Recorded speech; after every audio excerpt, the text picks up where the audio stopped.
uma vez nós aqui estamos para cultuar, para prestar culto ao Senhor. Eis-nos aqui, nós que pela graça dEle estamos crendo. Vamos nos entregar a Ti, Senhor e Rei, nos entregamos.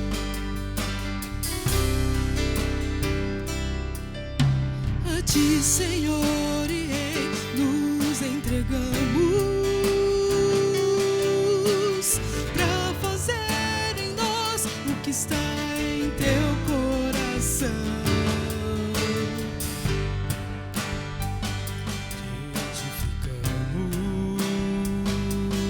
Edificamos para oferecer um sacrifício vivo, prova do amor e adoração. Eis-nos aqui,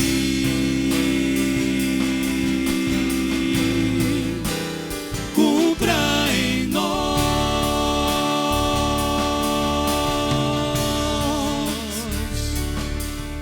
os Teus planos, Teu querer. Desejamos Tua vontade viver.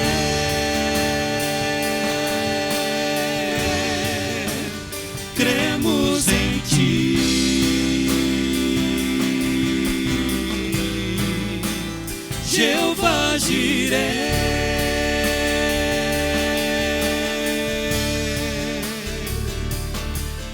Como oferta em Teu altar, nossas vidas queremos entregar.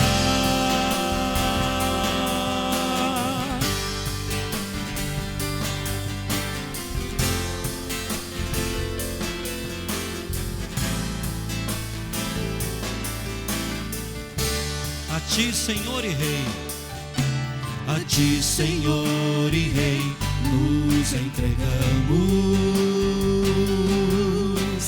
para fazer em nós o que está em Teu coração. Um altar a Ti edificamos para oferecer o sacrifício vivo, a prova do amor e adoração.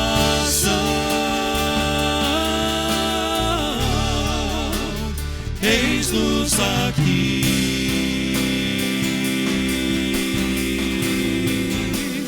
cumpra em nós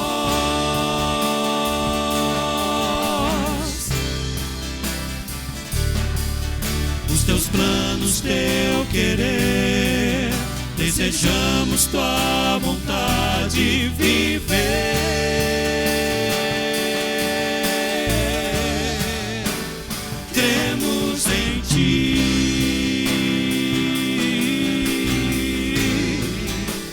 Jeová Jireh, o Deus da provisão, como oferta em Teu altar, nossas vidas queremos entregar.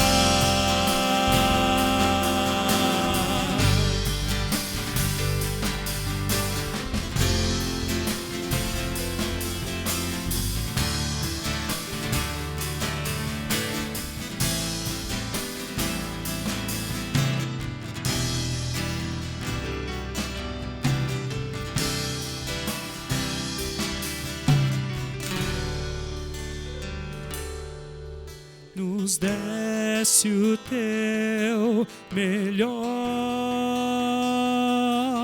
Jesus, Cordeiro de Deus. Queremos corresponder a esse amor. Recebe nossa entrega, Senhor.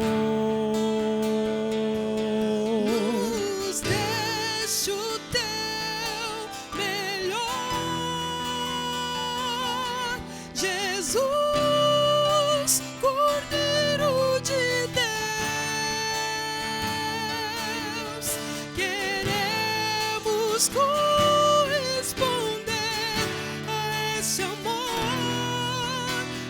recebe nossa entrega, Senhor.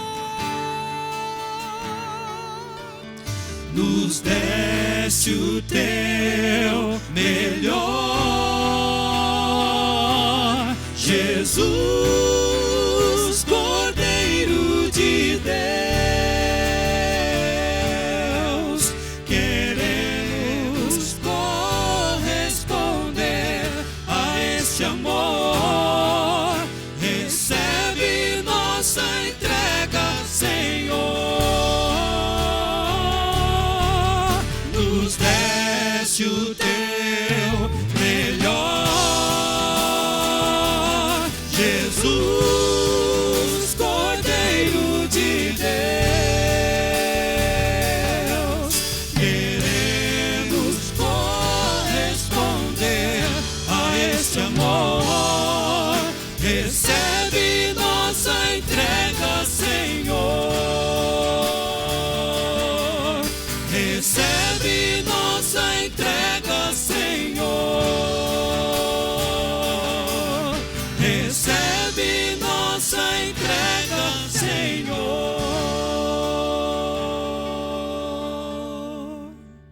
Amém, irmãos. Estamos na presença do Senhor, aquele que nos deu o melhor, Jesus, o Filho, o Cordeiro de Deus. E aqui estamos para entregar as nossas vidas. E eu convido você nesta hora a abrir a sua Bíblia na carta de Judas, finalzinho do Novo Testamento, Epístola de Judas. Nós vamos ler os dois últimos versículos, verso 24 e 25, dando sequência ao culto de adoração ao nome daquele que é ou que está acima de todo nome. O texto sagrado nos diz: ora, aquele que é poderoso para vos guardar de tropeços e para vos apresentar com exultação, imaculados diante da sua glória, ao único Deus, nosso Salvador, mediante Jesus Cristo, Senhor nosso, glória, majestade, império e soberania,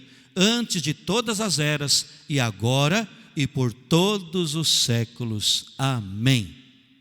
Nesse espírito, irmãos, com isso no coração e na mente, nós vamos cantar um hino dos nossos hinários, o hino número 19, Rei sublime, ó Rei sublime, em majestade e glória, sobre as milícias do celeste além, ouve o louvor. Os hinos de vitória são os nossos hinos na presença do Senhor, irmãos, hinos de vitória.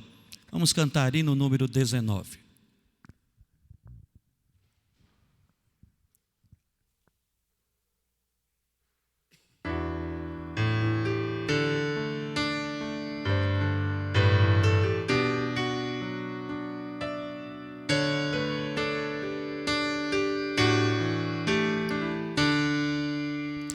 Ó Rei sublime, em majestade e glória, sobre as milícias do celeste além, ouve o louvor, os hinos de vitória, dos que de ti recebem todo o bem.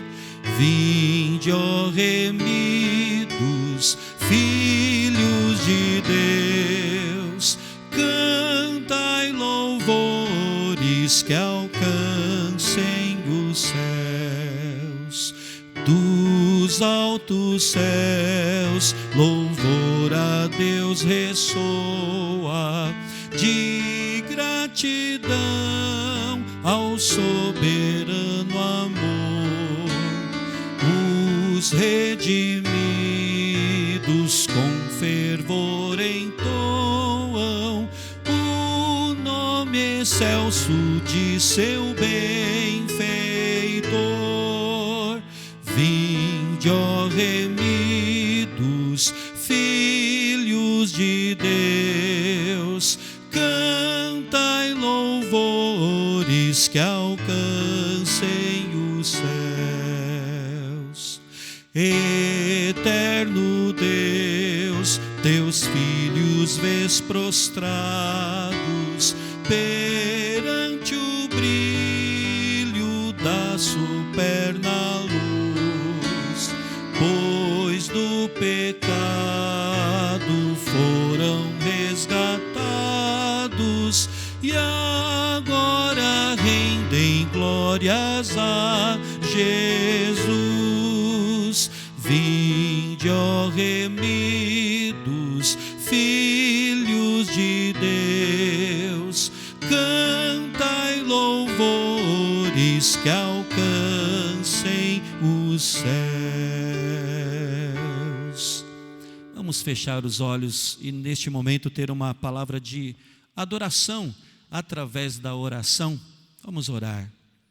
Querido Deus, nós fomos criados para o que estamos fazendo aqui nesta hora. Fomos, ó Deus, formados pela Tua graça, pelo Teu poder, para vivermos para a glória do Senhor, para a adoração do Teu nome.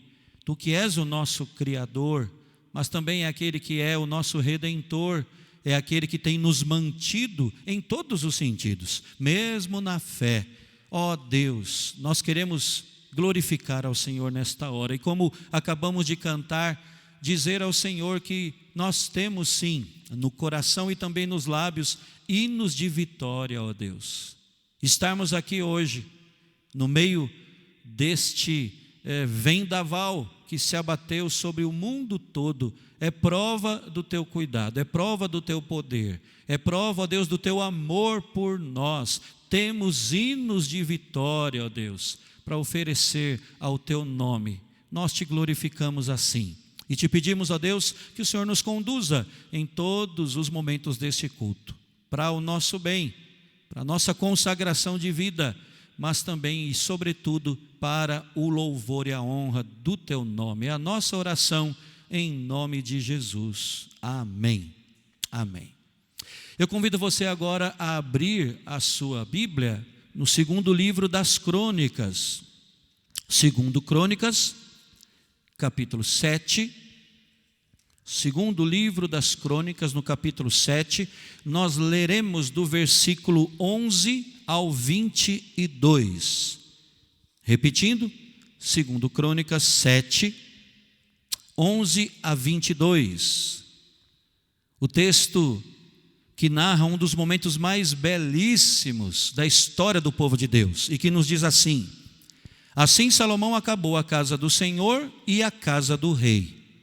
Tudo quanto Salomão intentou fazer na casa do Senhor e na sua casa, prosperamente o efetuou. De noite apareceu o Senhor a Salomão e lhe disse: ouvi a tua oração e escolhi para mim este lugar para a casa do sacrifício. Se eu cerrar os céus de modo que não haja chuva, ou se ordenar aos gafanhotos que consumam a terra, ou se enviar a peste entre o meu povo, se o meu povo, que se chama pelo meu nome, se humilhar e orar e me buscar, e se converter dos seus maus caminhos, então eu ouvirei dos céus, perdoarei os seus pecados e sararei a sua terra. Estarão abertos os meus olhos e atentos os meus ouvidos à oração que se fizer neste lugar, porque escolhi e santifiquei esta casa, para que nela esteja o meu nome perpetuamente. Nela estarão fixos os meus olhos e o meu coração todos os dias. Quanto a ti, se andares diante de mim, como andou Davi teu pai, e fizeres segundo tudo o que te ordenei, e guardares os meus estatutos e os meus juízos, também confirmarei o trono do teu reino, segundo a aliança que fiz com Davi teu pai, dizendo: não te faltará sucessor que domine em Israel. Porém, se vós vos desviardes e deixardes os meus estatutos e os meus mandamentos que vos prescrevi, e fordes e servirdes a outros deuses e os adorardes, então vos arrancarei da minha terra que vos dei. E esta casa que santifiquei ao meu nome, lançarei longe da minha presença, e a tornarei em provérbio e motejo entre todos os povos. Desta casa, agora tão exaltada, todo aquele que por ela passar pasmará e dirá: por que procedeu o Senhor assim? para com esta terra e esta casa? Responder-se-lhe-á: porque deixaram o Senhor, Deus de seus pais, que os tirou da terra do Egito, e se apegaram a outros deuses, e os adoraram, e os serviram. Por isso, trouxe sobre eles todo este mal. Um texto tão claro, tão severo, não é, irmãos? Que nos mostra a grandeza da misericórdia do Senhor, mas também a grandeza da sua ira, quando nós, o povo dele, enfrentarmos tempos maus, mas estivermos no caminho correto, agradando ao Senhor, obedecendo os seus mandamentos. Pode vir chuva, gafanhoto, peste, quando orarmos, Deus virá, Deus nos ouvirá, Deus sarará a nossa terra. Mas o outro lado é que quando não estivermos seguindo de fato e de coração ao Senhor, Ele mesmo nos manda todo este mal. Na certeza, irmãos, e veja que tudo isso aqui foi dito num momento de consagração do templo, não é? Mas nós temos a certeza de que Deus é um Deus de misericórdia. E nós queremos invocar e glorificar apenas e tão somente o nome dEle, na casa que Ele mesmo destinou. Sabemos que a casa do Senhor não é agora aqui paredes, sou eu e você. Vamos então fazer isso, nesse instante, cantarmos, porque perto está o Senhor. Convido você a, com muita alegria, exaltar o nome do Senhor através de cânticos de louvor e adoração. Cantai.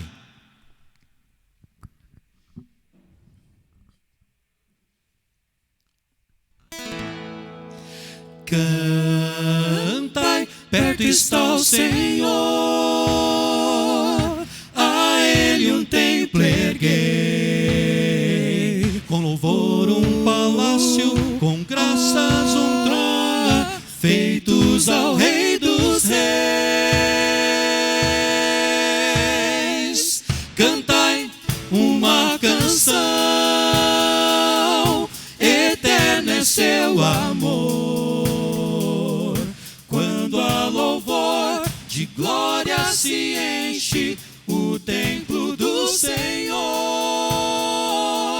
Louvai a Deus aqui.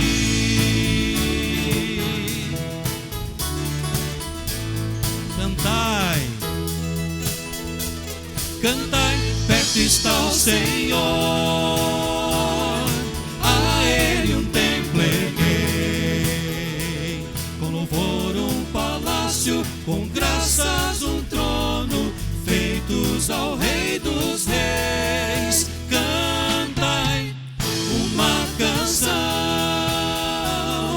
eterno é seu amor, quando a louvor de glória se enche o templo do Senhor.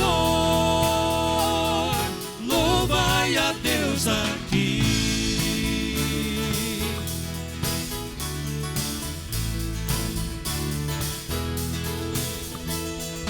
Deus habita em meio aos louvores e canto dos santos. Deus habita em meio aos louvores e canto dos santos. Cantai, perto está o Senhor, a Ele um templo erguei, com louvor um palácio, com graças um trono, feitos ao Rei dos Reis. Cantai uma canção, eterno é seu amor, quando a louvor de glória se enche o templo do Senhor. Louvai a Deus aqui.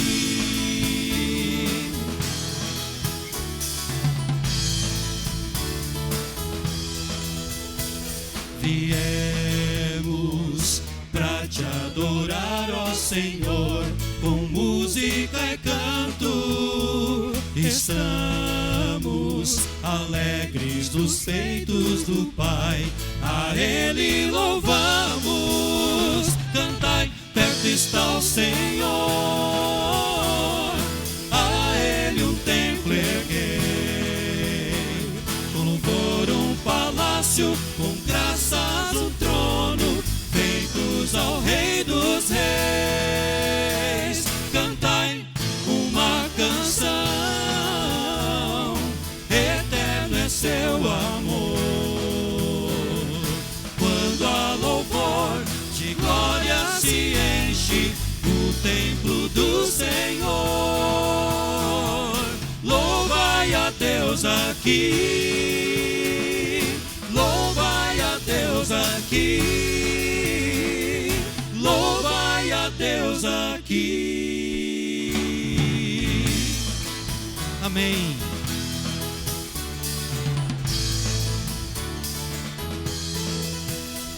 Cantai,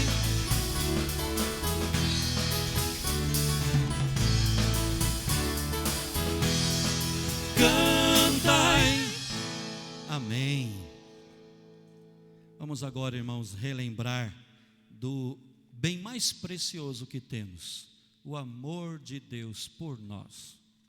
Não merecemos, mas fomos alcançados pelo amor do Senhor e quebrantados por esse amor. Vamos celebrar essa verdade olhando para a cruz, que demonstra de modo tão nítido o amor do nosso Deus, o amor do nosso Pai.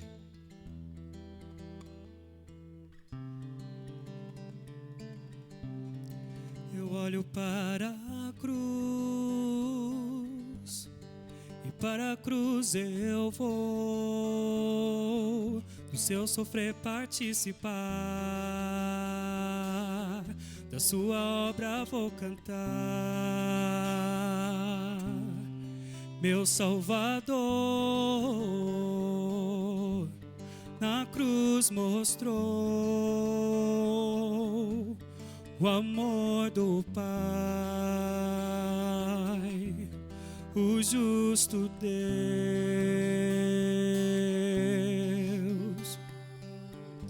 Pela cruz me chamou, gentilmente me atraiu, e eu, sem palavras, me aproximo, quebrantado por seu amor.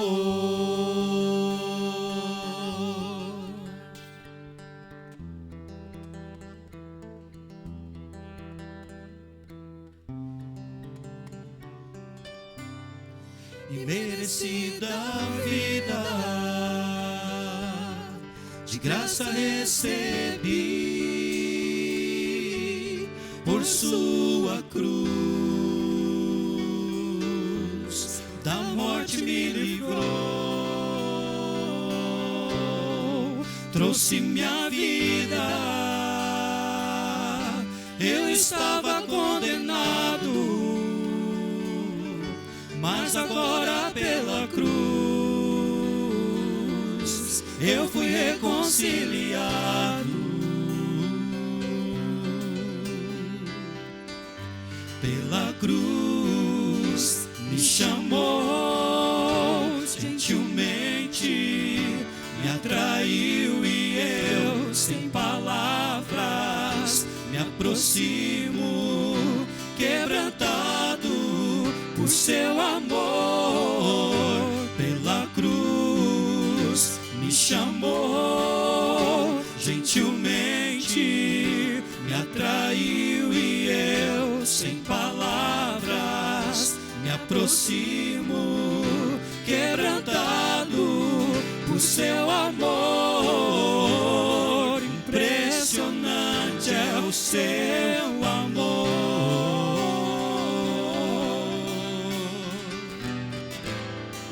Me redimiu e me mostrou o quanto é fiel. Impressionante é o seu amor.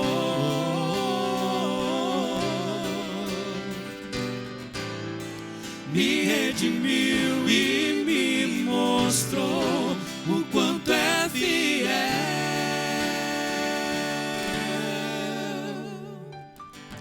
pela cruz me chamou, gentilmente me atraiu e eu, sem palavras, me aproximo, quebrantado por seu amor. Pela cruz me chamou, gentilmente me atraiu e eu, sem palavras, me aproximo, quebrantado por seu amor.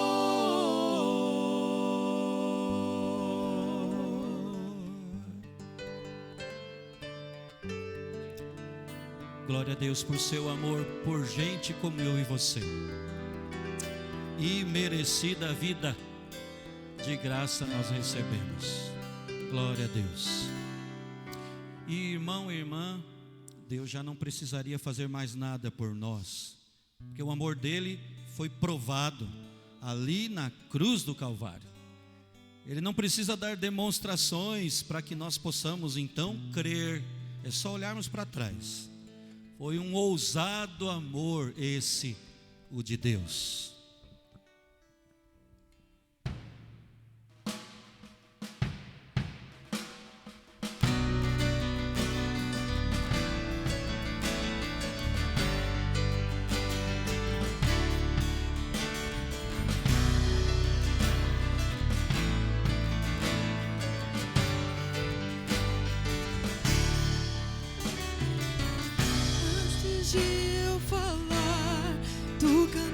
Sobre mim, tu tens sido tão, tão bom pra mim.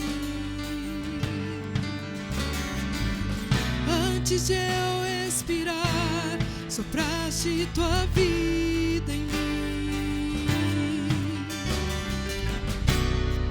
Tu tens sido tão, tão bom pra mim. Impressionante, infinito e ousado amor de Deus, oh, que deixa as 99 só pra me encontrar. Não posso comprá-lo, nem merecê-lo, mesmo assim se entregou. Oh, impressionante, infinito e ousado amor de Deus.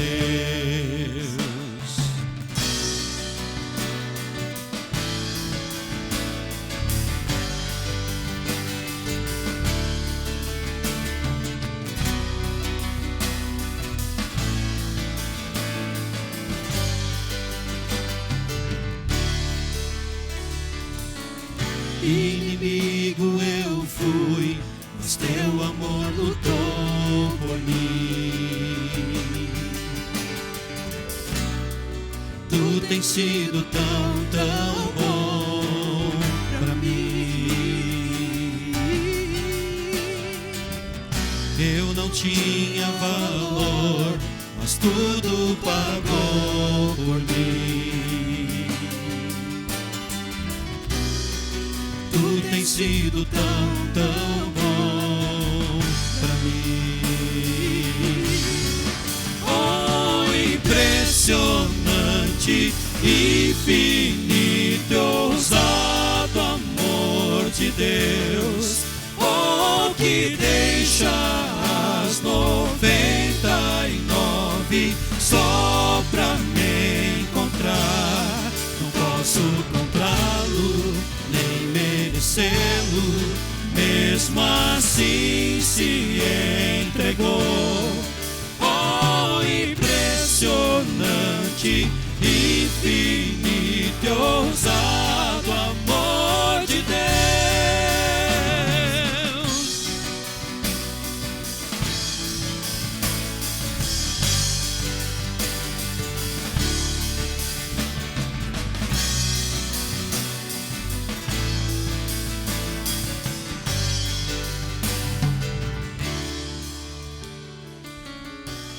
Traz luz para sombras, escala montanhas pra me encontrar.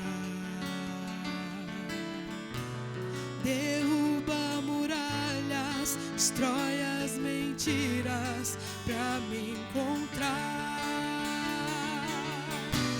Traz luz para sombras, escala as montanhas pra me encontrar. Derruba muralhas, destrói as mentiras pra me encontrar. Traz luz para sombras, escala as montanhas pra me encontrar. Derruba muralhas, destrói as mentiras pra me encontrar. Traz luz para sombras, escala as montanhas pra me encontrar. Derruba muralhas, destrói as mentiras pra me encontrar. Impressionante, infinito e ousado amor de Deus, oh, que deixa as 99 só pra me encontrar. Não posso comprá-lo, nem merecê-lo, mesmo assim se entregou. Oh, impressionante, infinito, ousado amor de Deus.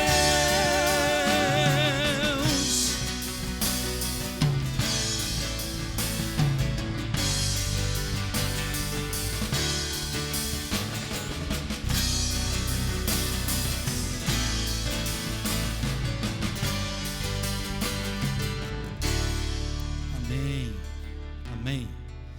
Isso nos motiva a querer continuar cantando acerca do amor do Senhor por nós, não é? Mas eu convido agora você mais uma vez a abrir a sua Bíblia. Nós vamos ler no primeiro livro dos Reis, capítulo 3. O tema da nossa mensagem hoje é sinais de alerta, com base no texto do primeiro livro dos Reis, capítulo 3, versos 1 a 3. Eu vou ler, peço que você, com muita atenção nesta hora, acompanhe a leitura. A Escritura Sagrada que nos diz: Salomão aparentou-se com Faraó, rei do Egito, pois tomou por mulher a filha de Faraó e a trouxe à cidade de Davi, até que acabasse de edificar a sua casa e a casa do Senhor e a muralha à roda de Jerusalém. Entretanto, o povo oferecia sacrifícios sobre os altos, porque até aqueles dias ainda não se tinha edificado casa ao nome do Senhor. Salomão amava ao Senhor, andando nos preceitos de Davi seu pai, porém sacrificava ainda nos altos e queimava incenso. Meus irmãos, podemos dizer que o nosso amor por Deus é tremendamente inconstante.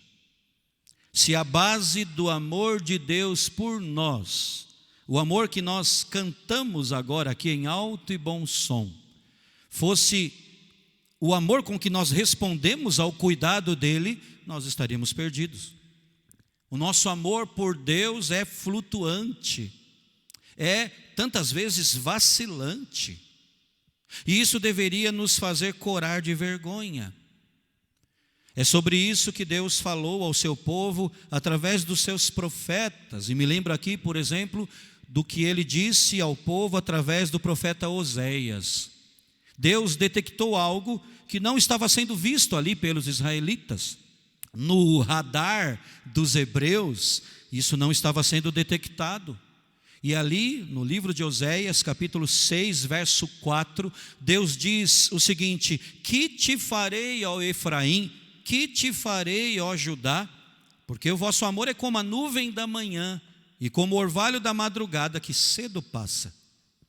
O que é que Deus enxergou no seu povo que tinha passado em branco aos olhos do seu povo? O que é que não foi detectado ali por Israel, mas por Deus foi como que esquadrinhado? Foi justamente o amor inconstante deles. Deus compara o amor do povo por ele à nuvem e ao orvalho, sem permanência, sem continuidade, logo desvanecia. O amor de Israel por Deus era instável, fugaz.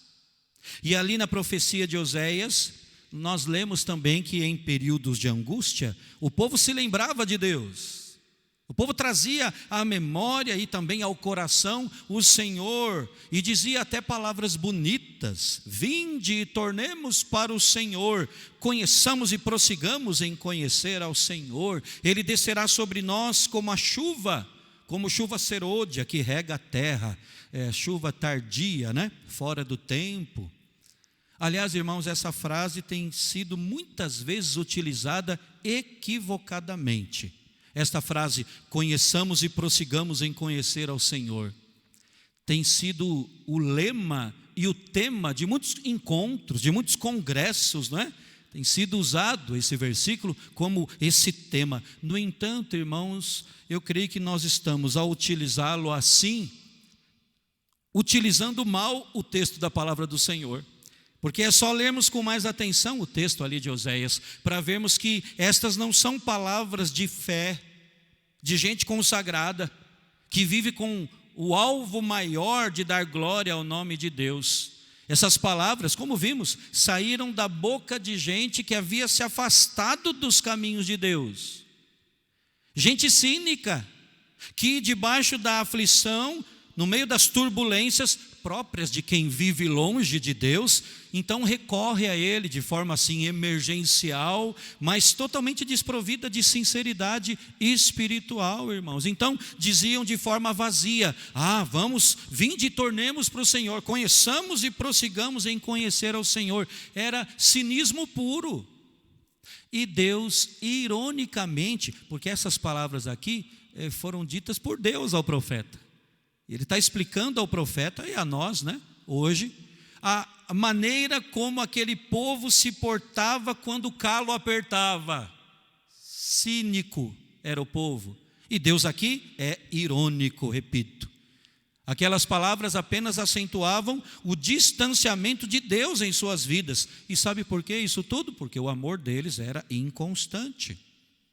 Agora você pode perguntar, por que é que nós estamos falando de Oséias, se o nosso texto básico é o primeiro livro dos reis? É que nós temos aqui, irmãos, no texto que lemos, alguém que amava a Deus. É dito aqui com todas as letras, versículo 3, né? Que Salomão amava ao Senhor. Aliás, irmãos, este é o maior elogio que alguém pode receber. Na verdade, Salomão é o único homem sobre o qual a Bíblia diz com tanta clareza que amava a Deus. E a pessoa que ama, elogia, não é? A pessoa que ama, louva a pessoa amada. Salomão fez assim. Salomão expressou o seu amor por Deus de variadas maneiras. Ele sempre adorou a Deus. E quando adorava, ele não oferecia qualquer coisa, não. Ele ofertava muitos sacrifícios caros. O verso 4 nós não lemos, mas ele fala sobre isso, dizendo: foi o rei a Gibeão para lá sacrificar, porque era o alto maior. Ofereceu 1000 holocaustos Salomão naquele altar. Irmãos, imaginem aí a despesa, imagine o trabalho. E depois de oferecer muitos sacrifícios a Deus, nós vemos Salomão no versículo 6, honrando a Deus por tudo aquilo que Deus tinha feito. Ele diz assim: de grande benevolência usaste para com teu servo Davi, meu pai, porque ele andou contigo em fidelidade, em justiça, em retidão de coração perante a tua face. Mantiveste-lhe esta grande benevolência e lhe deste um filho que se assentasse no seu trono, como hoje se vê. Vejam que o rei louva a Deus aqui por seu amor fiel, mantido em todo o tempo, não é? E com gratidão Salomão lembra das ações do Senhor na história da sua própria família, agindo com misericórdia, com benevolência, mantendo essa benevolência em todos os momentos. Então esta oração de Salomão pode ser até um modelo para a nossa vida de amor para com o nosso Deus. Você ama ao Senhor? Lembrando que amar não é dizer, amar é viver, não é? É demonstrar com atos concretos. Você ama ao Senhor? Se ama de verdade, essas palavras, esse sentimento, e principalmente essa mesma postura de Salomão, de oferecer a Deus o melhor que tem, deve ser também a sua postura, o seu sentimento, as suas palavras diante de Deus. John Piper, falando sobre o amor ao Senhor, o amor nosso ao Senhor, não é? Ele diz o seguinte, nós temos aqui o slide, eu peço a sua atenção para isso. Piper escreveu sobre o caminho do amor, e ele disse assim: o caminho do amor é ao mesmo tempo o caminho da abnegação e o caminho da alegria suprema. Interessante isso, né? Então, juntos no amor, abnegação, mas alegria, e suprema alegria. E ele continua aqui: negamos a nós mesmos os prazeres fugazes do pecado e do luxo e da autoabsorção para buscar o reino acima de todas as coisas. Ao fazê-lo, trazemos o maior bem para os outros, aumentamos o valor de Cristo como um tesouro de alegria e encontramos a maior satisfação. Deus é mais glorificado em nós quando encontramos nossa maior satisfação nele. E a supremacia dessa glória brilha mais claramente quando a satisfação que temos nele subsiste a despeito do sofrimento e da dor na missão do amor.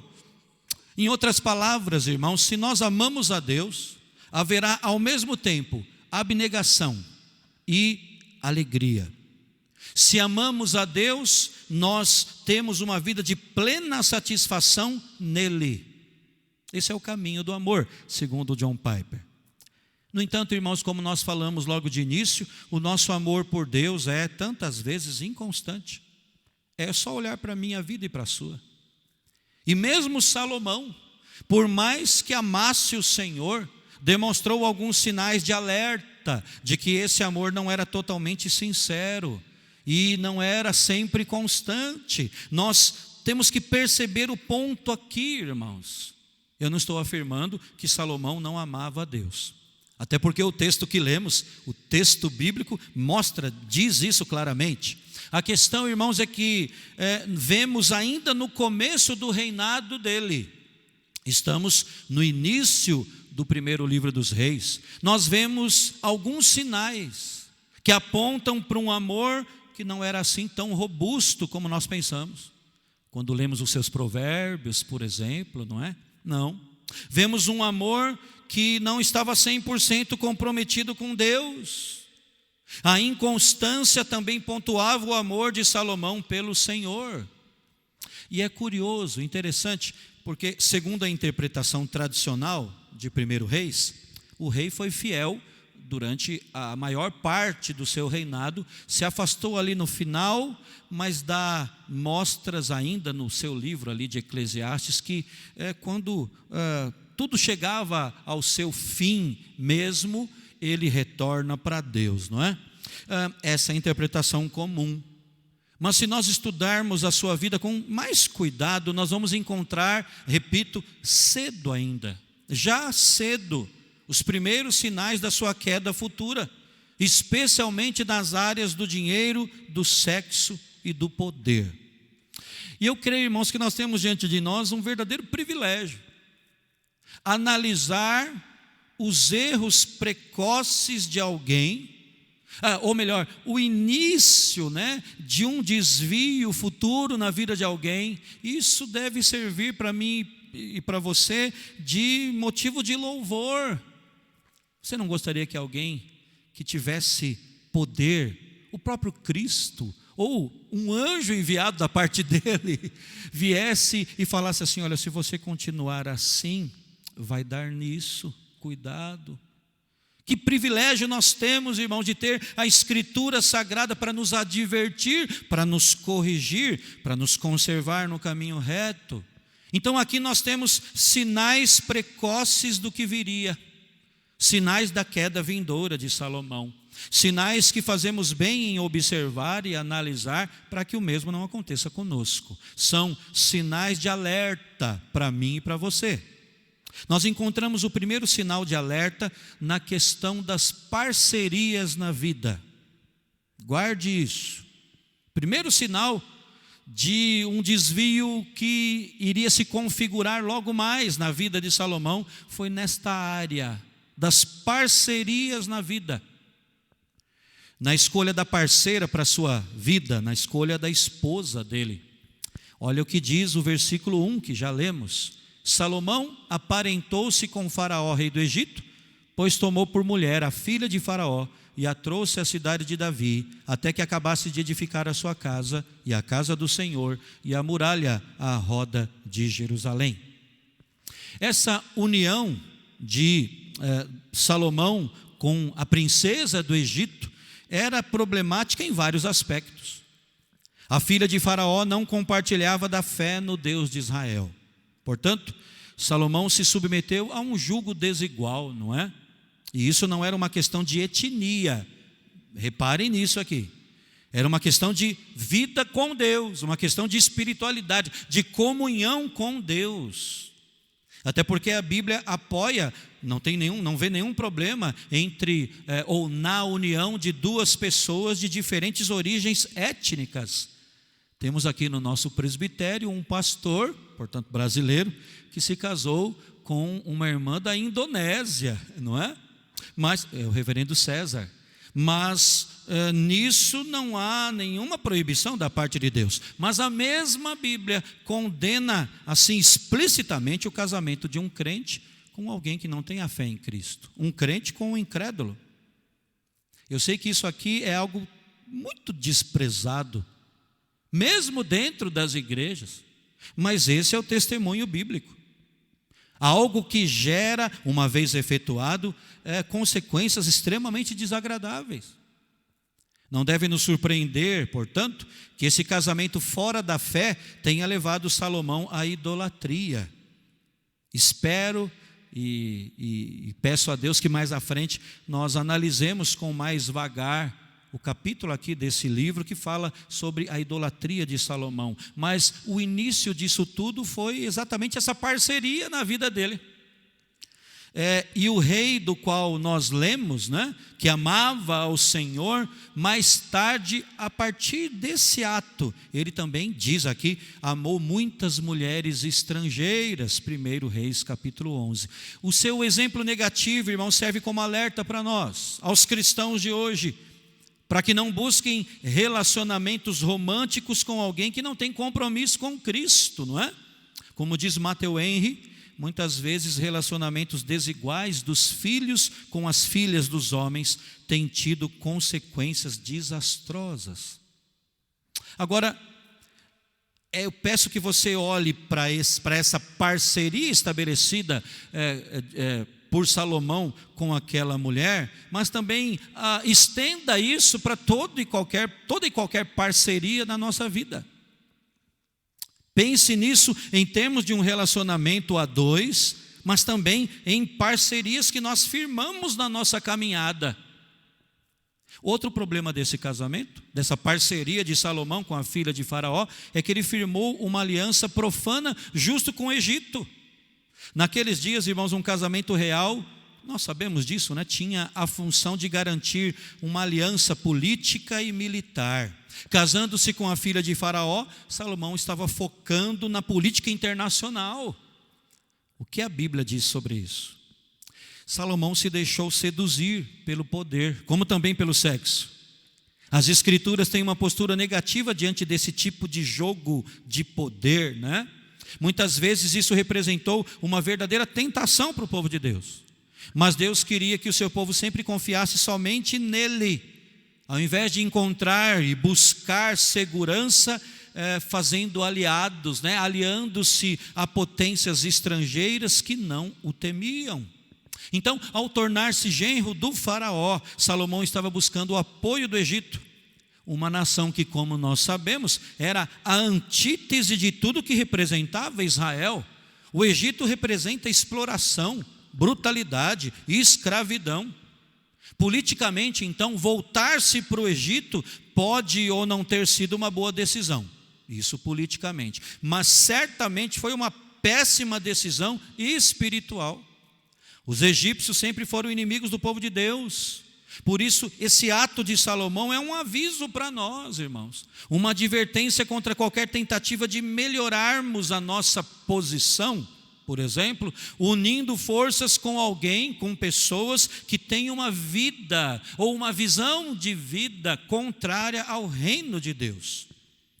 Então eu peço licença para te perguntar já aqui nesse ponto: a quem você se alia para melhorar as condições da sua vida?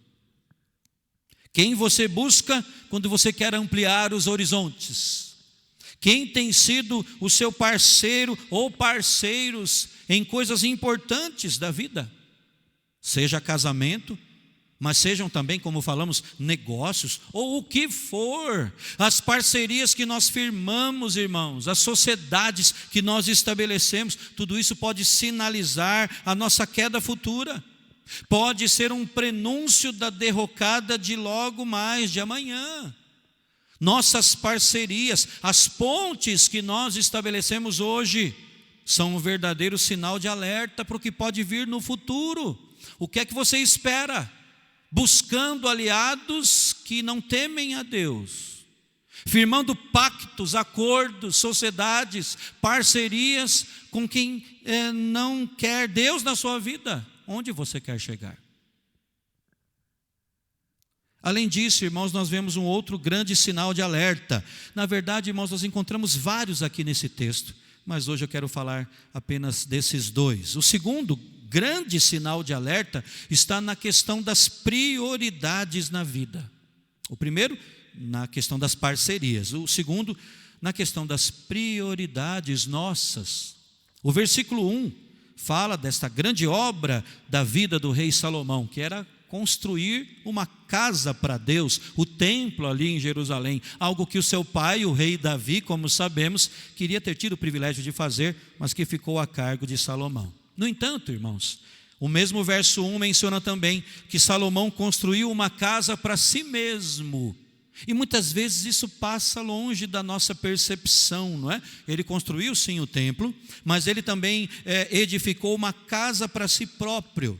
Ele se casou com a princesa do Egito e a trouxe à cidade de Davi, até que, diz o texto, acabasse de edificar a sua casa. Geralmente lembramos, repito, da construção do templo de Salomão, não é? Quase nunca nós lembramos da casa que Salomão estava construindo para si mesmo. E aí você pode perguntar o que é que havia de errado com isso, né? Que mal havia nisso? Que mal há em construir uma casa para si próprio, para sua família? Que princípios das Escrituras Salomão estava quebrando ao empreender essa obra? Irmãos, ao fazer isso, Salomão estava pecando contra Deus? A resposta é sim e ao mesmo tempo não. O problema, irmãos, é que Salomão, e vamos estudar sobre isso, investiu mais tempo, investiu mais dinheiro na sua própria casa do que na casa que construiu para Deus. É só compararmos 1 Reis capítulo 6 com 1 Reis capítulo 7. Aliás, irmãos, vale a leitura. Eu peço que você abra lá no capítulo 6, nós não vamos ler todo o capítulo, mas a partir do verso 1 nós lemos: no ano 480, depois de saírem os filhos de Israel do Egito, Salomão, no ano 4º do seu reinado sobre Israel, no mês de Ziv, este é o mês segundo, começou a edificar a casa do Senhor. A casa que o rei Salomão edificou ao Senhor era de 60 côvados de comprimento, 20 de largura e 30 de altura. O pórtico diante do templo da casa media 20 côvados no sentido da largura do lugar santo, contra 10 de fundo. Para a casa fez janelas de fasquias fixas superpostas. Contra a parede da casa, tanto do santuário como do Santo dos Santos, edificou andares ao redor e fez câmaras laterais ao redor. O andar de baixo tinha 5 côvados de largura, o do meio 6 e o terceiro 7, porque pela parte de fora da casa em redor fizera reentrância penetrâncias, para que as vigas não fossem introduzidas nas paredes. Edificava-se a casa com pedras já preparadas nas pedreiras, de maneira que nem martelo, nem machado, nem instrumento algum de ferro se ouviu na casa quando edificavam. A porta da câmara do meio do andar térreo estava ao lado sul da casa, e por caracóis se subia ao segundo, e deste ao terceiro. Assim edificou a casa e arrematou, cobrindo-a com um tabuado de cedro. Os andares que edificou contra a casa toda eram de 5 côvados de altura, e os ligou com a casa com madeira de cedro. Depois vemos nos versos 21 e 22, ainda falando da construção do templo. Por dentro Salomão revestiu a casa de ouro puro, e fez passar cadeias de ouro por dentro do Santo dos Santos, que também cobrira de ouro. Assim cobriu de ouro toda a casa inteiramente, e também todo o altar que estava diante do Santo dos Santos. E finalmente, irmãos, os versos 37 e 38. No ano 4º se pôs o fundamento da casa do Senhor no mês de Zive. E no ano 11º, no mês de Bu, que é o 8º, se acabou esta casa com todas as suas dependências, tal como devia ser. Levou Salomão 7 anos para edificá-la. Vejam, irmãos, que na obra do templo, Salomão investiu pesado. O ponto alto, eu creio, é o verso 21, que diz que toda a casa foi revestida inteiramente de ouro puro. Nós não temos a planta do templo, e nós não podemos mais visitar o templo, não é?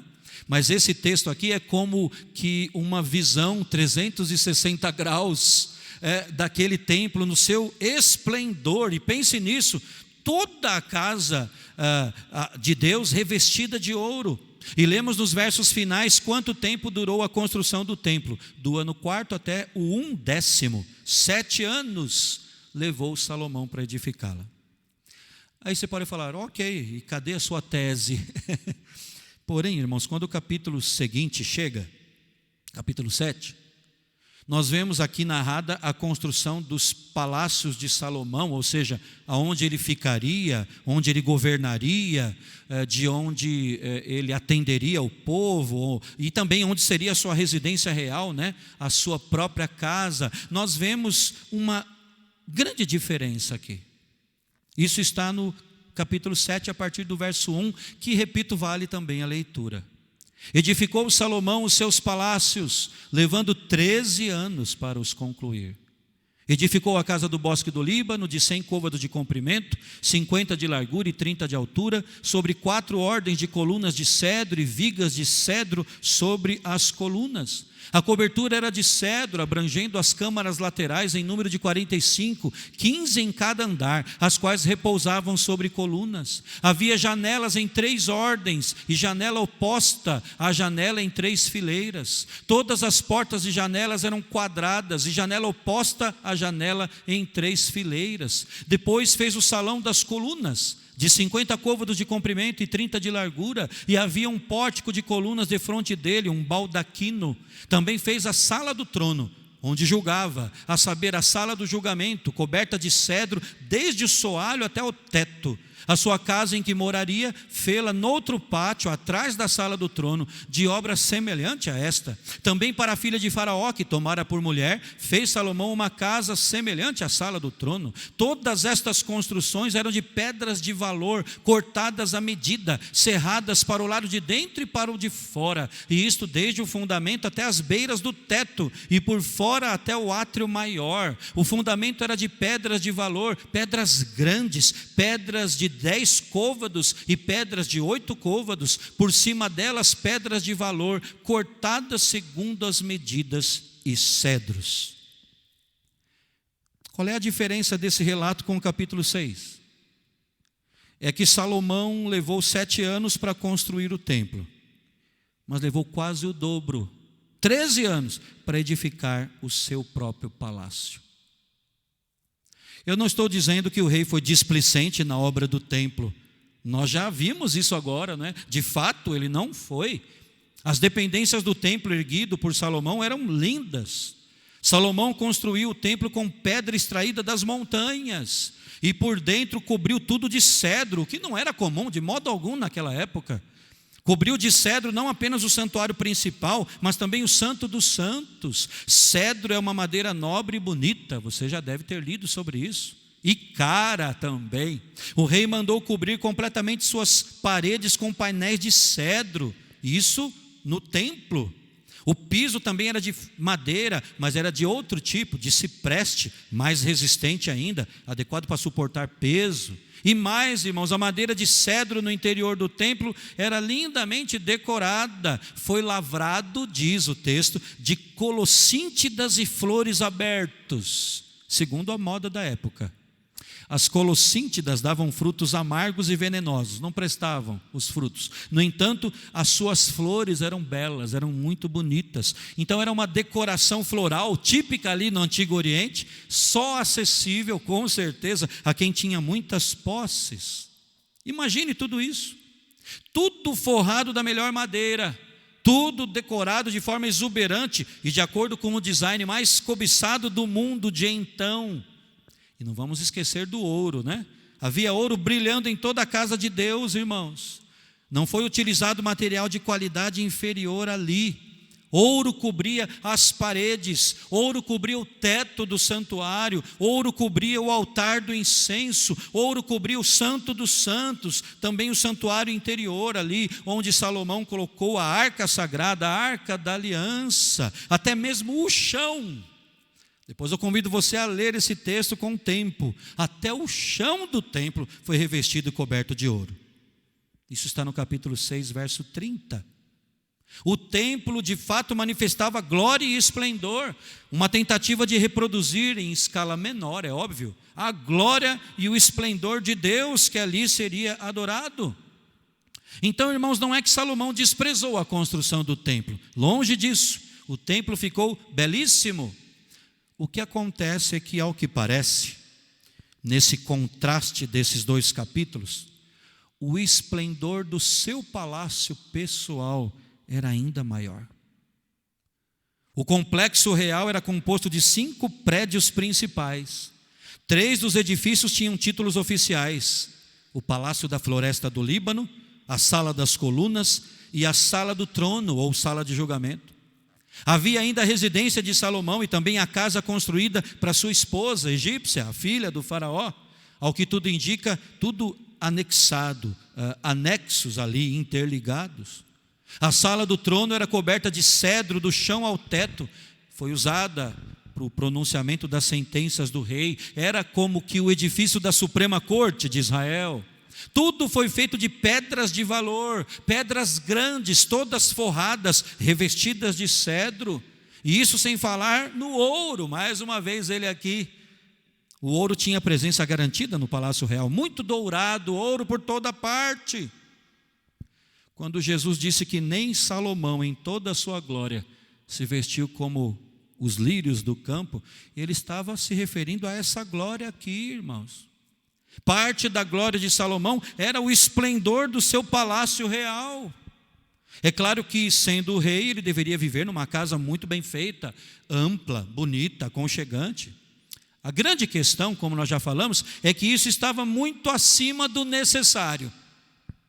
E mais, como disse, comparando essas duas construções, a do templo e a do palácio do rei, a segunda excedia em muito a da primeira. Por isso, 7 anos para construir a casa de Deus, 13 anos para construir a casa do rei. Isso aqui tem tantas implicações, né? Porque muitas vezes nós lidamos, tomara que não esteja falando de você nem de mim, mas muitas vezes os cristãos olham para o templo como algo secundário e correm por conta da sua própria vida. E as coisas do templo, as coisas de Deus, a própria obra missionária, tudo fica em segundo lugar. Não vemos isso como algo ordenado da parte de Deus. Contraria o querer do Senhor. E é o que vemos aqui, irmãos. Repito, Salomão, o grande rei, o badalado rei, 7 anos construindo a casa do Senhor, mas 13, quase o dobro, para construir as suas próprias coisas. Irmão, irmã, nós não temos aqui uma questão de prioridades? É a própria Bíblia que nos chama a atenção para esse contraste na transição do capítulo 6, que termina dizendo quanto tempo o rei Salomão levou na obra do templo, e o capítulo 7 que começa por dizer quanto tempo ele levou para construir o seu palácio, né? Aliás, no original hebraico, 1 Reis 7:1 começa com a palavra mas. E você sabe que quando nós usamos uma conjunção adversativa, nós estamos querendo dar uma ideia oposta, não é contrária, né? Queremos fazer essa diferenciação. Há um contraste aqui estabelecido. Então, uma tradução mais literal seria assim: ele completou o templo e levou 7 anos para construí-lo. Mas para construir a sua própria casa, Salomão gastou 13 anos. Eu creio, irmãos, que ao fazer esse contraste, Deus na sua palavra está expressando a sua preocupação com as prioridades de Salomão. E está querendo falar para mim e para você hoje, também nessa área das prioridades nossas. Se formos sábios, nós teremos a mesma preocupação com as nossas próprias prioridades. O que é que deve ocupar o topo na lista de prioridades do cristão? O que é que deve estar sempre ali em primeiro lugar? Lá em cima, nas prioridades daquele que segue a Cristo. O principal objetivo na vida do servo e da serva de Deus não é correr por conta das suas próprias coisas. O principal objetivo na vida do discípulo do Senhor é a glória do seu Senhor, é viver para a sua glória inteiramente para isso. Tudo então que estiver desencaixado disso, tudo que estiver fora desse alvo maior, não condiz com a vida do cristão. Irmão e irmã, nós muitas vezes carregamos o fardo do descontentamento, da insatisfação, literalmente à toa. Vivemos descontentes e insatisfeitos pelas coisas desta vida, porque as nossas prioridades estão fora de lugar, estão desfocadas. Tudo, repito, que estiver desencaixado, fora disso, não é próprio de quem se diz seguidor do Senhor Jesus.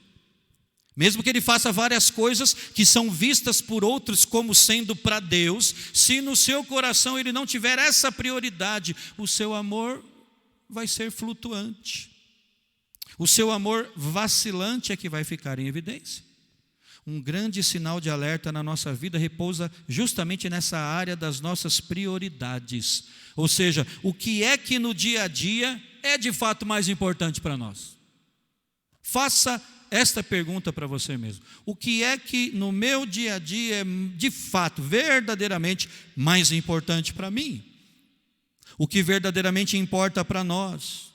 O que é que classificamos como imprescindível na vida, do qual nós não abrimos mão, e corremos e nos estressamos por isso, e como já disse, ficamos descontentes e insatisfeitos por causa disso? Esses 2 sinais de alerta, irmãos, as questões envolvendo as parcerias que fazemos na vida e as questões que demonstram as prioridades que temos nesta vida, são perigos espirituais que nos acompanham do lado de cá do céu. E nós temos que atentar para essas coisas. Nós não podemos viver fingindo que essas coisas não existem, fingindo que essas coisas não estão aí, não é?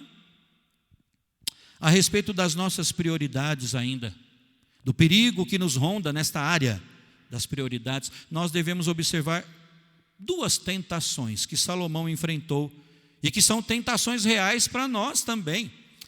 A tentação da distração e a tentação da extravagância. Eu quero tecer alguns comentários sobre isso. Falemos sobre o primeiro desses perigos espirituais, o perigo da distração.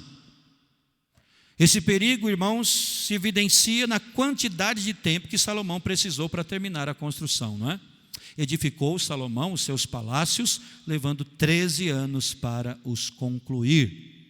E como já vimos, quase o dobro do tempo para construir a sua casa em relação à construção do templo. Alguns podem até levantar a questão aqui de que Salomão levou muito mais tempo na obra da sua própria casa por ter representado uma prioridade menor para ele. E então, ele não teve pressa para concluí-la, mas por tudo que nós já vimos, irmãos, e pela evidência do texto ali, aquela palavra, mas, fazendo o contraste, não é? Por tudo isso, é muito mais provável que o contrário seja verdade. Salomão demorou mais porque a sua casa era muito maior. Demorou mais porque a sua casa tinha muito mais detalhes. Demorou mais porque ele ficou enredado, embasbacado, boquiaberto por essas coisas do seu palácio pessoal. Ele ficou envolvido nos detalhes, se distraiu com isso e despendeu muito mais tempo, mais dinheiro, mais de si mesmo na sua própria casa. As questões do dia a dia nos distraem facilmente das prioridades mais altas do reino de Deus, não é? Nos dedicamos com todas as nossas forças ao trabalho, nos consumimos em cursos de aperfeiçoamento, nos gastamos para ter um teto, um domicílio, investimos tempo e dinheiro nessas coisas que é óbvio que em si não são erradas. Não há nada de errado em trabalhar para ter uma casa boa. Não há nada de errado em se desgastar para ocupar uma posição mais elevada, assim como também não foi errado que o rei Salomão vivesse num palácio. Mas nós precisamos estar alertas ao perigo da distração no meio disso tudo, sabe?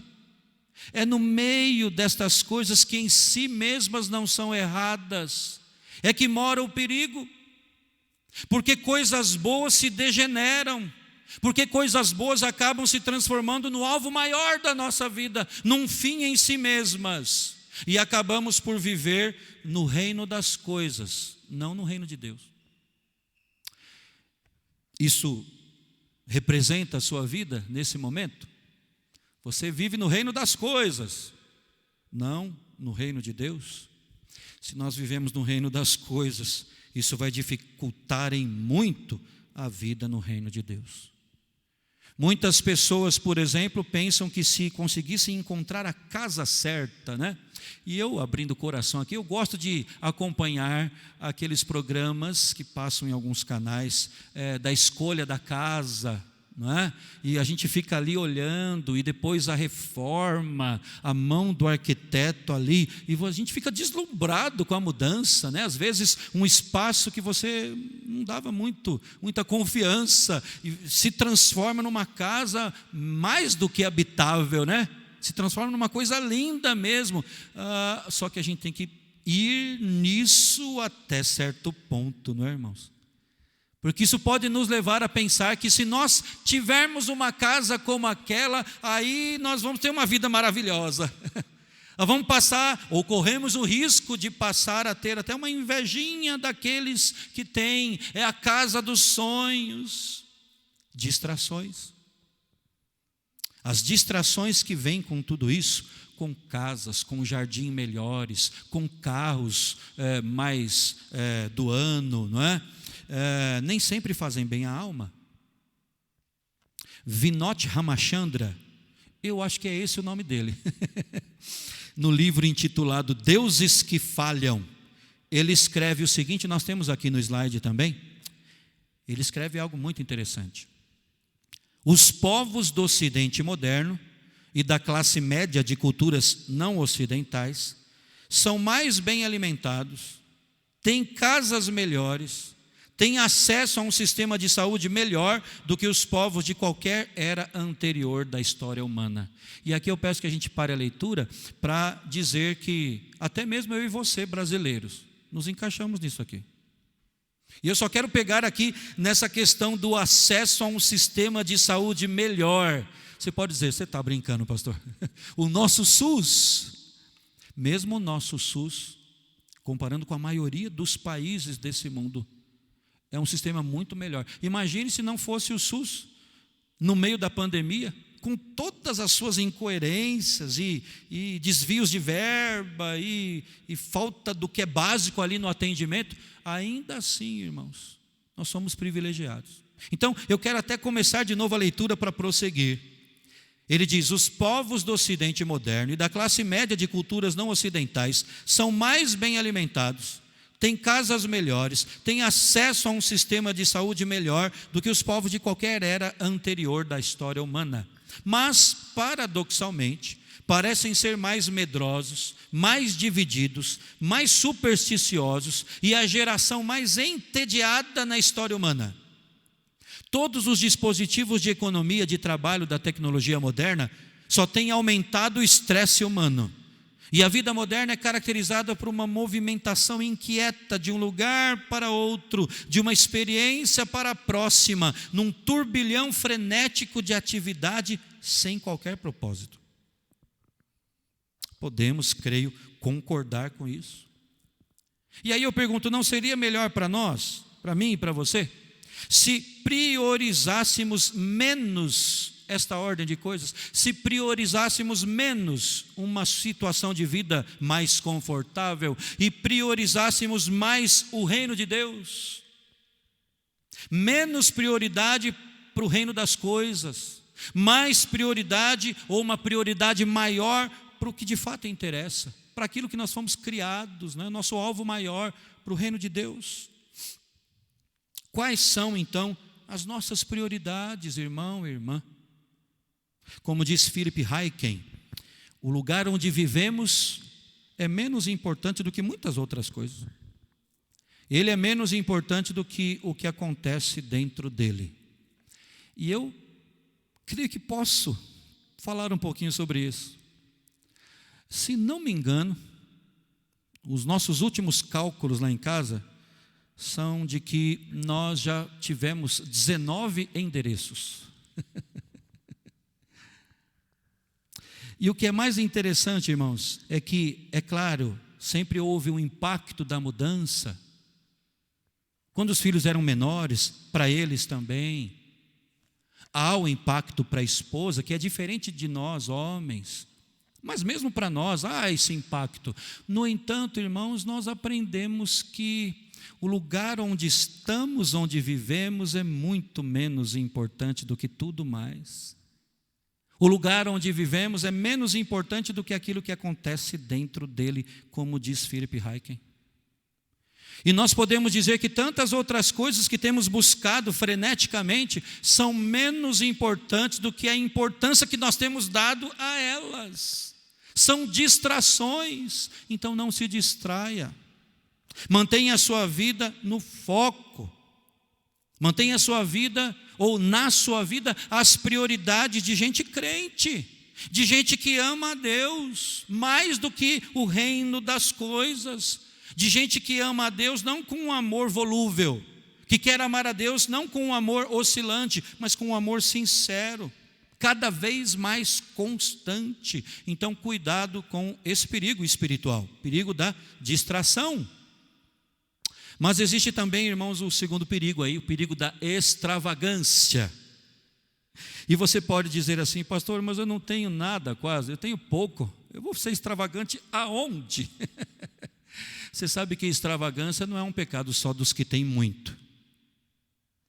Extravagância pode estar consumindo e direcionando o coração daquele que é menos favorecido.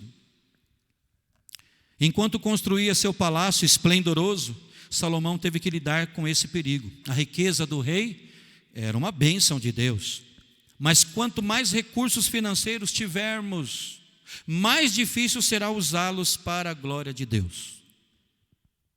E eu faço até questão de repetir isso aqui. Quanto mais recursos financeiros você tiver, mais difícil vai ser você usar esses recursos para honrar a Deus. Nós vemos exatamente isso aqui em Salomão.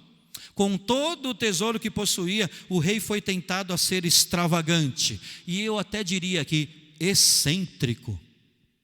Mais à frente, no capítulo 10, 1 Reis capítulo 10, a partir do verso 16, nós lemos exatamente acerca da extravagância desse homem. O rei, lemos ali, fez 200 paveses de ouro batido. Eu fui atrás para saber o que era pavê. Pavê aqui não é de comer, né?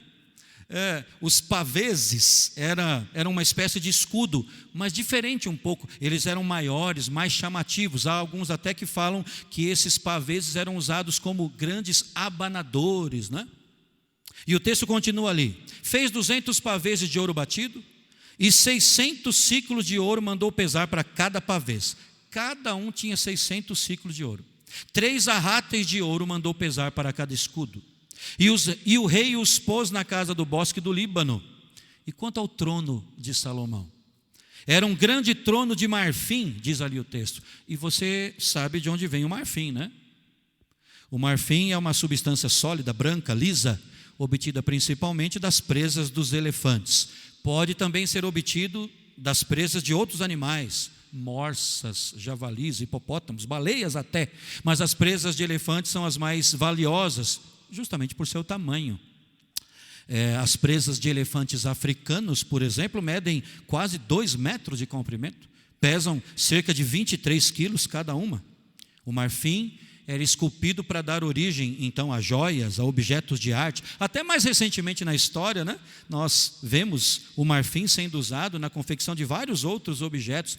Era sempre um artigo de excentricidade, um artigo de extremo luxo. Pois bem, irmãos, o trono de Salomão era feito de marfim, e o texto, capítulo 10, continua dizendo que esse trono era coberto de ouro puríssimo. Então não bastava ser de marfim, era todo revestido de ouro.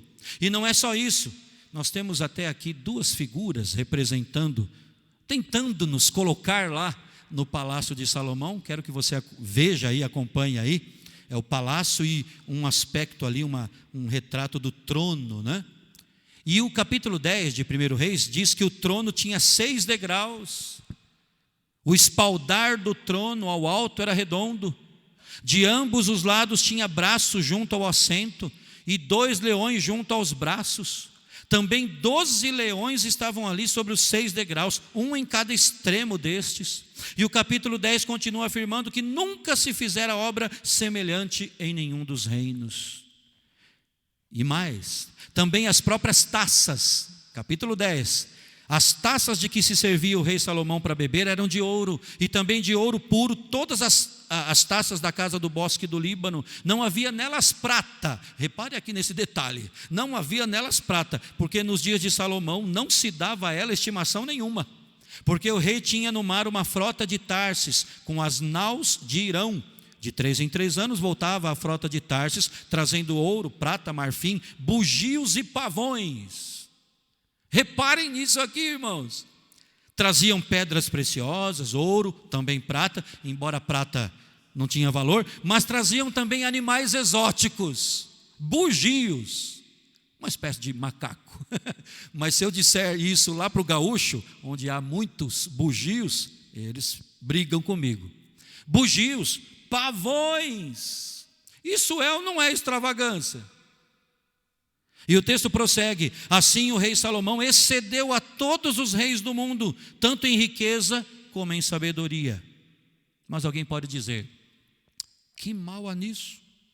Ele era o rei, ele tinha condições, ele possuía tanta riqueza que ele tinha mais que ostentar mesmo.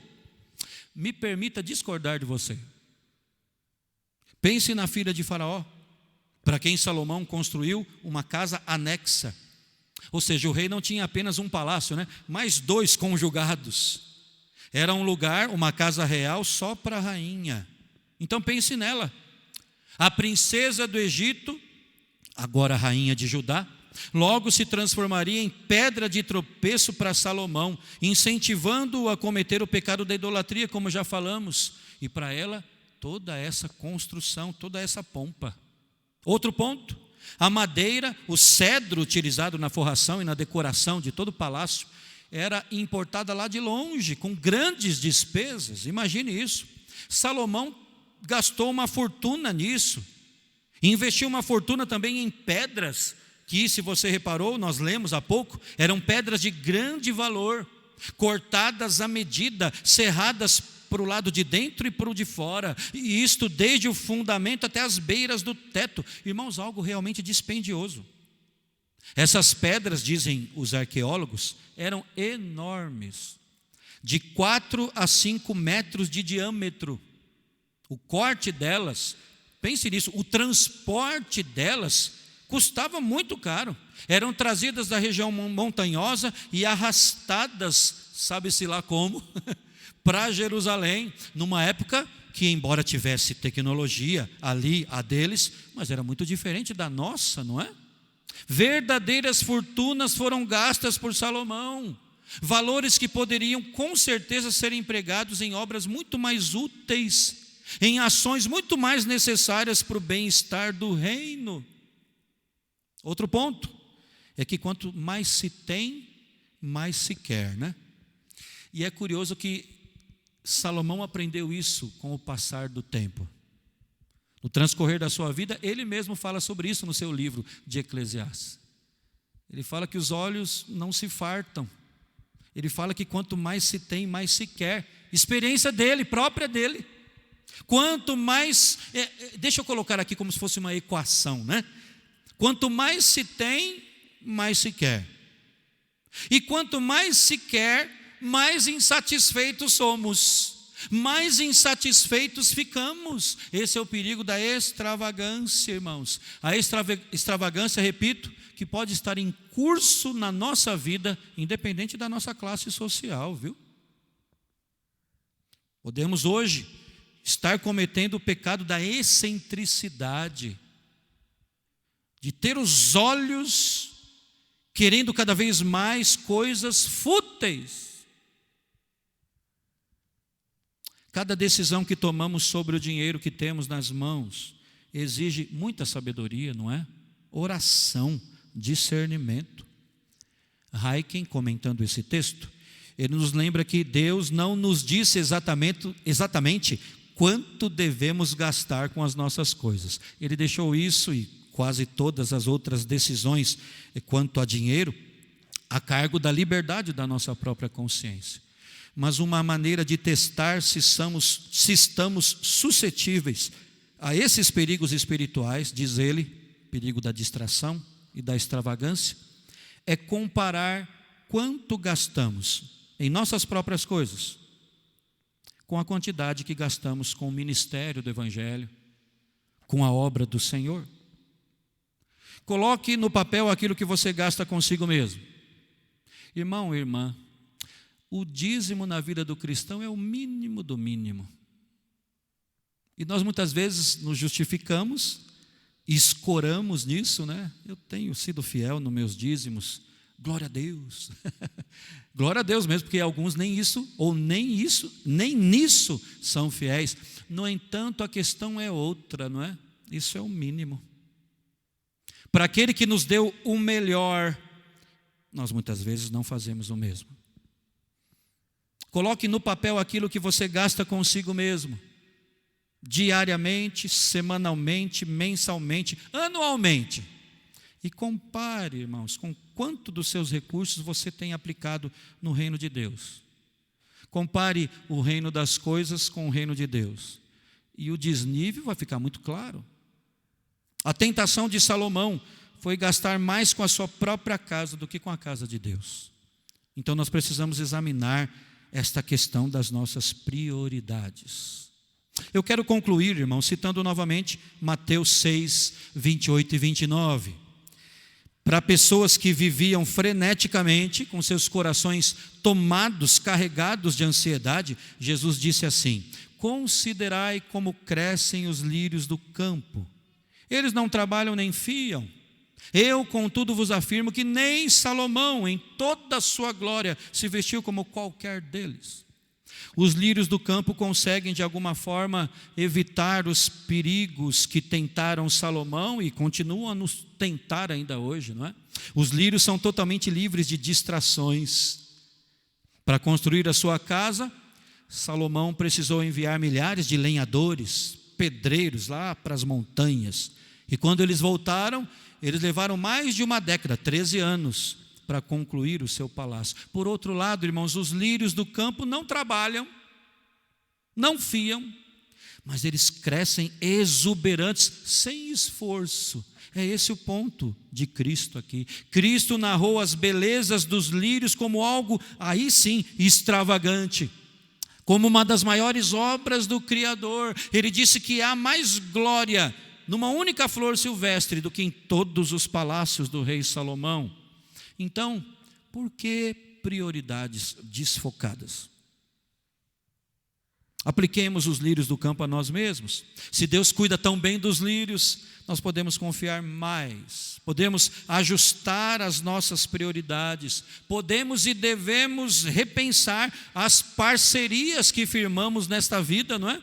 Até porque, pense nisso, as nossas parcerias obedecem às nossas prioridades. Salomão estabeleceu um pacto, um acordo, uma sociedade com quem não deveria, por conta daquilo que era prioritário na sua vida. Tomemos cuidado com as distrações e com as aplicações dos recursos que Deus nos tem dado, sejam eles muitos, sejam eles médios, sejam eles poucos. E busquemos, irmãos, em tempos bons, em tempos maus, em primeiro lugar, o seu reino. Não o reino das coisas, mas o reino de Deus. Que assim seja. Amém? Nesta hora nós vamos cantar ao Senhor mais uma vez. E vamos fazer, irmãos, cantando o primeiro cântico do nosso culto hoje. Que nós queremos entregar àquele que de fato é Rei as nossas vidas. Queremos corresponder ao amor do Senhor, dando o melhor que temos, destinando o nosso esforço, destinando os nossos planos, destinando o melhor que somos e temos, não para o reino das coisas, mas para o reino do Senhor. Vamos cantar: a Ti, Senhor e Rei, nos entregamos.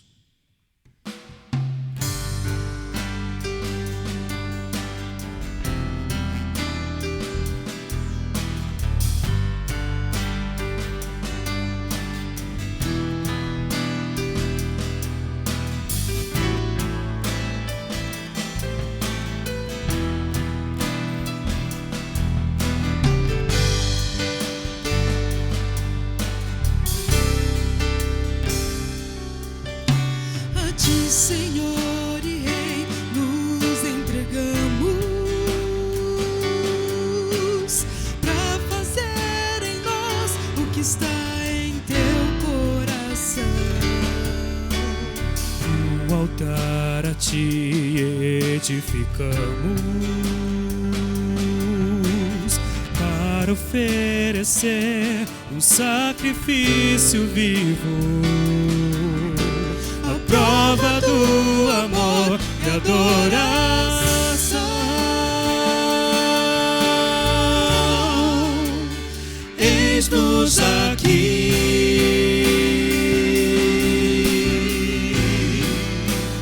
cumpra em nós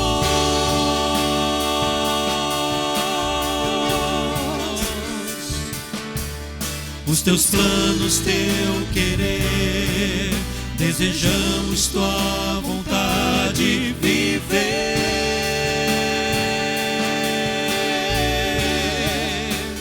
Cremos em ti,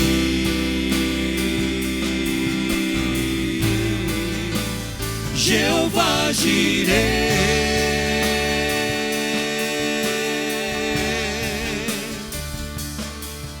Como oferta em teu altar, nossas vidas queremos entregar.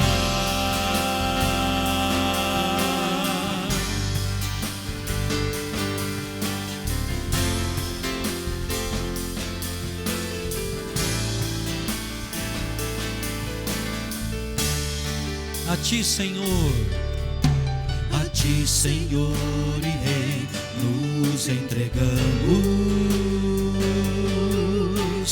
para fazer em nós o que está em teu coração. Um altar a ti edificamos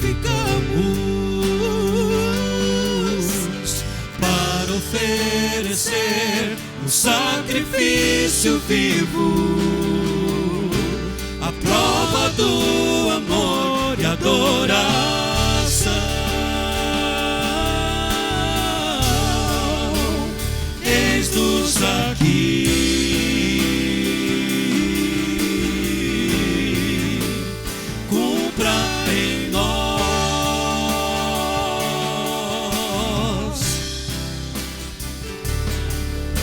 teus planos, teu querer, desejamos tua vontade viver.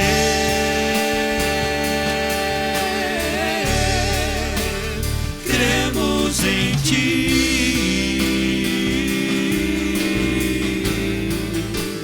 Jeová Jireh.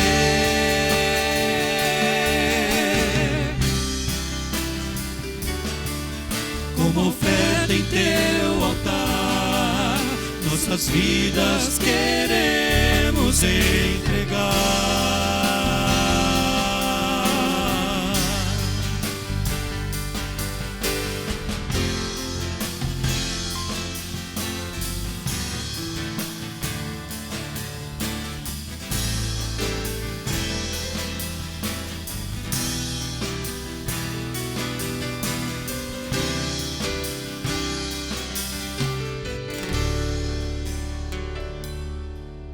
Nos desse o teu melhor,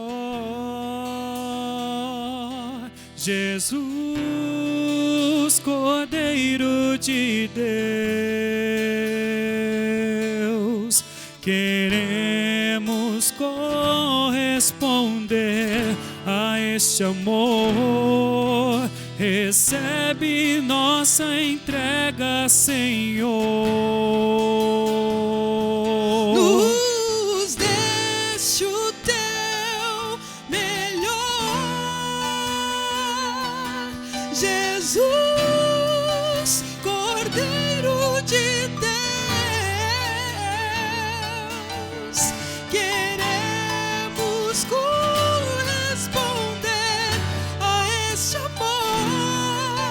Recebe nossa entrega, Senhor. Nos deste o teu melhor, Jesus, Cordeiro de Deus. Queremos corresponder a este amor. Recebe nossa entrega, Senhor. Nos deste o teu melhor, Jesus, Cordeiro de Deus.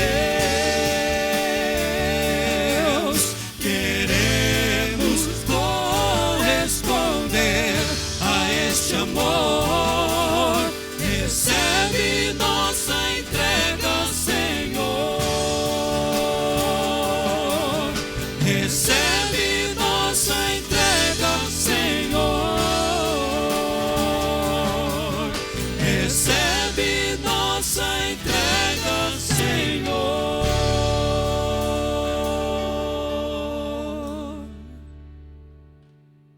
Vamos orar, consagrando as nossas vidas. Presbítero André, nosso irmão Deco, nos dirige ao Senhor nesta hora.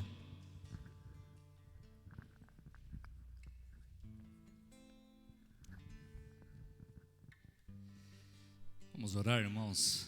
Feche seus olhos. Vamos falar com Deus neste momento. Ó Pai amado, nós te agradecemos, Senhor, por tão grande privilégio, ó Deus, de cultuarmos a Ti, Senhor. Ó Deus, é verdade que ainda vivemos as consequências dessa pandemia, sem poder nos reunirmos, sem poder congregarmos juntos aqui na Tua casa, ó Deus. Mas, ó Pai, ao mesmo tempo vivemos momentos especiais, ó Deus, onde temos a oportunidade de, juntamente com os nossos familiares, juntamente com os nossos irmãos em espírito e oração, louvarmos, adorarmos e cultuarmos o Teu nome dos nossos lares, ó Pai. Ó Deus, obrigado porque o Senhor tem dado as ferramentas necessárias para que isso aconteça. Mas, ó Deus, como é precioso estar aqui na Tua casa, como é precioso ouvir a Tua palavra, ó Deus. Palavra que, uma vez lançada, realmente ela não volta vazia, ó Pai. palavra que é bênção para nossas vidas. Ó Deus, como a tua palavra falou, ó Deus, comigo hoje, e eu tenho certeza que falou com muitos irmãos, ó Pai. Ó Deus, nós queremos realmente nos afastar, ó Pai, dos perigos desta vida, ó Deus, dos perigos da distração, ó Pai. Ó Deus, nós temos muitas vezes buscado as coisas do mundo, ó Deus, mais do que as coisas do reino. Ó Deus, nós precisamos rever realmente conceitos. Ó Deus, rever as prioridades das nossas vidas, ó Pai. Ó Deus, sabemos que as coisas do mundo são passageiras, mas as coisas do reino são eternas, ó Pai. Ó Deus, nós queremos também fugir, ó Deus, dos perigos da extravagância. Aprendermos a viver com aquilo que o Senhor tem nos dado, sabendo, ó Pai, que aquilo é bênção para nossas vidas. Ó Deus, o Senhor tem nos dado muito, ó Pai. O Senhor não tem deixado faltar nada em nossas vidas. O Senhor é o nosso sustentador. O Senhor supre todas as nossas necessidades. Ó Deus, mesmo em tempos difíceis, de adversidade, o Senhor tem sido realmente fiel conosco, ó Pai. Ó Deus, para que buscarmos mais? Para que, ó Deus, nos afastarmos de Ti, querendo buscar coisas grandes, quando aquilo que é principal, quando aquilo que realmente é necessário para a nossa vida, está ao nosso alcance, sem precisarmos de muito esforço, é apenas realmente estarmos na Tua presença, é, ó Deus, realmente nos entregarmos a Ti, a vivermos realmente a vida que o Senhor quer que nós vivamos, ó Pai. Ó Deus, que ensinamentos preciosos nós aprendemos hoje, ó Deus. Ó Deus, das parcerias das nossas vidas, ó Pai. Ó Deus, nos ajude realmente a andarmos com aqueles que realmente agregam coisas boas em nossas vidas. Aqueles que realmente são bênçãos em nossas vidas. Aqueles que nos fazem crescer, nos fazem amadurecer na nossa caminhada cristã. Ó Deus, obrigado, ó Pai, pela Tua palavra, porque ela é viva, ela é eficaz, ela trata, ela é poder do Senhor para transformar as nossas vidas. Fique, ó Deus, com a Tua igreja, trate os nossos corações, as nossas mentes, ó Deus, para que como igreja do Senhor, vivamos a Tua vontade em nossas vidas, ó Pai. Não a nossa, porque a nossa ela é pecaminosa. A nossa busca as coisas grandes dessa vida, que possamos aprender realmente a viver a vida que o Senhor quer que nós vivamos, ó Pai. É uma vida de realmente retidão, de obediência e de amor. Como ouvimos hoje, ó Deus, não um amor somente em palavras, mas em ações, em atitudes, em realmente, ó Deus, demonstrar um amor que não é extravagante, um amor que não precisa ser realmente soberbo, arrogante, mas um amor verdadeiro, sincero, um amor realmente que o Senhor espera que nós demonstremos. Nos ajude, nos ensine, que a Tua palavra continue falando conosco, que nós possamos buscá-la diariamente, para aprendermos, para crescermos, ó Deus, realmente, para que a nossa fé realmente se firme cada vez mais no Senhor. É a nossa oração, ó Pai, no nome de Cristo Jesus. Amém. Irmãos, recebam a bênção. E agora, irmãos, igreja amada, que a graça do Senhor Jesus, o amor de Deus, o impressionante, infinito, o ousado amor de Deus e as consolações do Espírito Santo do Senhor conosco estejam e conosco permaneçam, hoje e para todo sempre. Amém. Amém. Deus abençoe a sua vida, abençoe a sua família. Uma semana abençoada a todos os irmãos e irmãs. Um abraço.